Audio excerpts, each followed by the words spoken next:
Alright, good afternoon. We are back with another video. What's this, like 3 videos in a day? Firing out the videos, firing out the content. If you enjoy the content, links are in the description to support, such as the content goal, such as following me on Twitch, on Twitter, subscribing on Twitch, subscribing on YouTube, notification bell, blah blah blah blah blah blah blah. Let's jump right into it. Now, everybody has been talking about the patch notes. Everybody's been saying there's been a Lancer tuning change, there's been this, there's been that. I figured I would jump right into it and actually do some testing. So, as you can see, we've got the what's up, and we're doing it slightly differently. There are 2 what's ups today's. One is about specifically the tuning change, and one is about the sort of update to the game, Gears tactics, so on and so forth. Now, most of you will be here for the Gears 5 gameplay review / update, so I'll cover that first. Alright, so we are going to read through the patch notes, and in the background will be footage of a stream. The stream was yesterday. I streamed for 9 hours 23 minutes. And I played 9 hours 23 minutes of the new patch in multiplayer, playing Masters, King of the Hill, playing Team Deathmatch, playing some Gridiron, and letting you know how it is. So rather than me just waffle on about what I think the patch is going to be like, I've now playtested it, and I figured that would be better. So the gameplay in the background is going to be me lancering on King of the Hill intentionally to obviously prove a point / test the game. That's why I'm primarily lancering for this. So let's jump into the notes. So effectively, there's a whole host of things that are going on in the patch notes, but let me tell you this. They effectively said a few things. The Lancer was traditionally a large, clipped, decently supporting damage weapon that was used to punish people caught in the open. And if you landed your shots consistently, you had the ability to finish off the downed enemy in the same clip. This was balanced by the fact the Lancer had an area of accuracy known as bloom. That ensured not every shot in the clip was actually hitting at mid to long range with sustained fire. They go on to say that in previous games and in Gears 5 they've changed the model, they've had different models, and in Gears 5 there's been this model of, however you want to call it, advanced recoil, and that's made the gun easier to use. To compensate, they have changed the accuracy bloom, meaning the time it takes for the gun to bloom up and become inaccurate, to 0.84 seconds. It's 28% faster to become more inaccurate, meaning when you shoot, the longer you hold the gun down, it's going to more quickly become inaccurate, meaning at mid to long range, you can't hold the gun down for more than 1 second or it's going to become inaccurate, so you can't just beam somebody down across the map. However, in my practice, and yes, I'm on a PC, but I played with console players for the entire 9 hours. I even had one in chat, Stotty. He confirmed, as long as many others that came into the stream for the 9 hours, that effectively it felt exactly the same. The reason is I don't think any player at all at mid to long range is just holding down the trigger button. Normally you're doing small adjustments as the enemy changes position and moves cover, and you're letting go of that trigger button, then you're refiring, and a good player is already bursting / beaming. They're not just holding the trigger wildly, and honestly, yeah, I felt no difference to the Lancer tuning. I felt, if I was to be completely realistic, maybe 5%.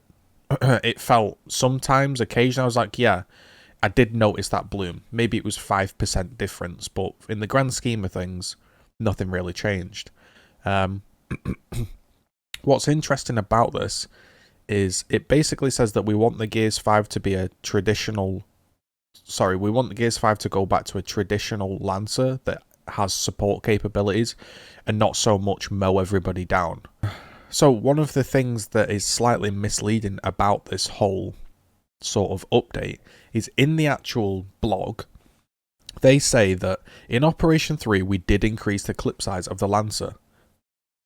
However, the combination with the removal of flashbangs and the new global active reload timing spiked the Lancer's potency more than we expected.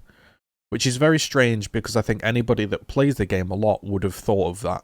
Adding extra clips, removing flashbangs so you can't break setups, and giving the gun an active reload, what feels like every 5 to 6 seconds, is obviously going to spike the damage up incredible amounts.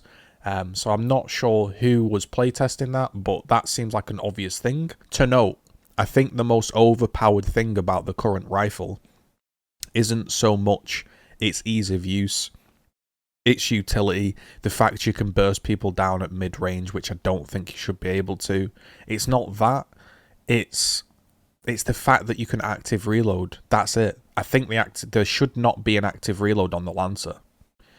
That would be my change.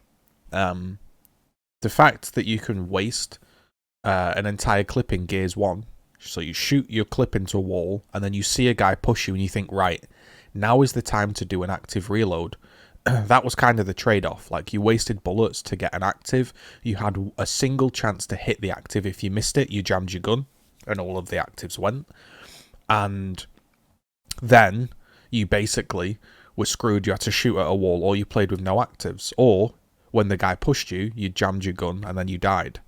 In this game, there are a few issues. The fact that you can just spawn, active an entire clip.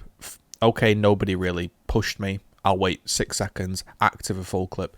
Basically, the Lancer is going to be permanently actived.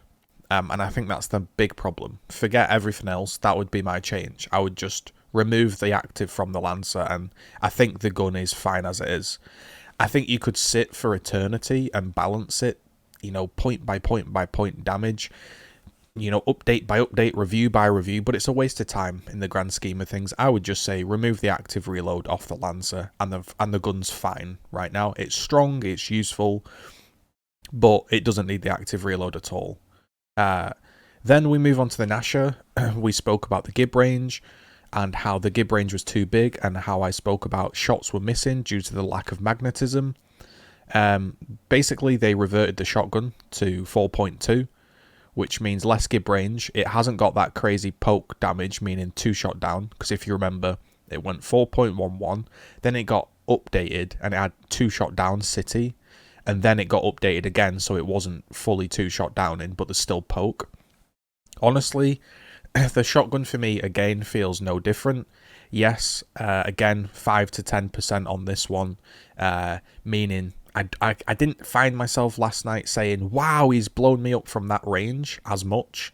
Nowhere near as much. So in that regard, it's been a fine fix, and the gun does feel a lot better to shoot. I have to agree. Completely feels a ton better to shoot for that mid-range strafe poke style, so that's a good change. But again, like I've always said, it's a bit confusing, the whole gib thing, because to me, there's just two options. You have the gib big, and then you just blow everyone up with back A's, and everybody knows, right, you're getting close, you're getting blown away. And that's consistent, right? Big gib, everybody gets blown away, everybody knows that. Or you go for a really small gib, like we're talking gun in the chest, and then as a result, you basically know you need to get into point blank range to kill them.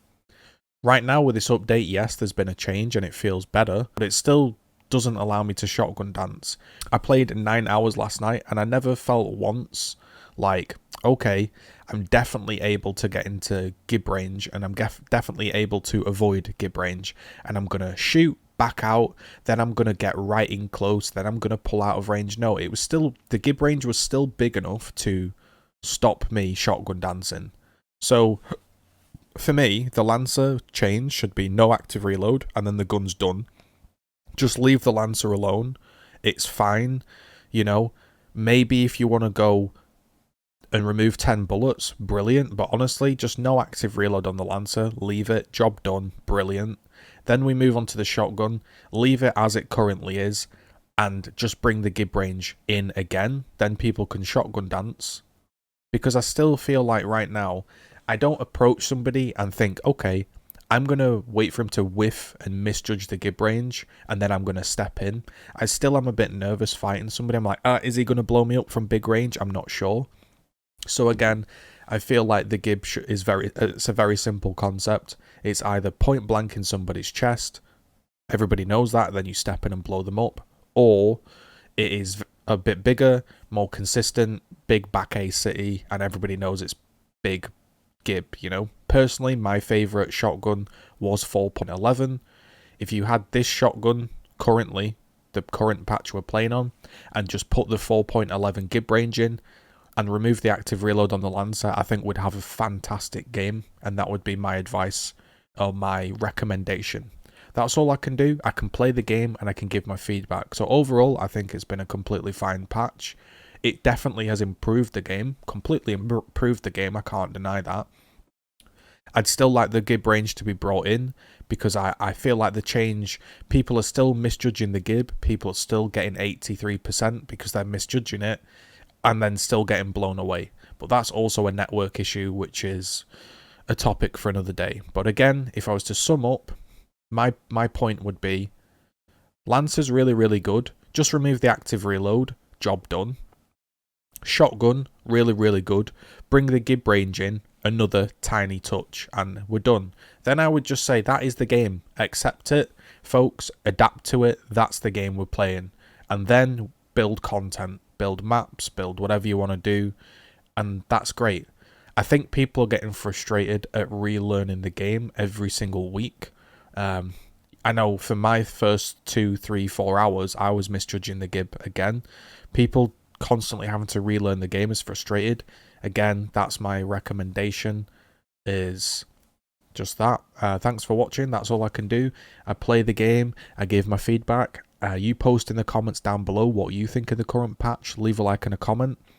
Again, if you want to go a step further, you can support the content goal.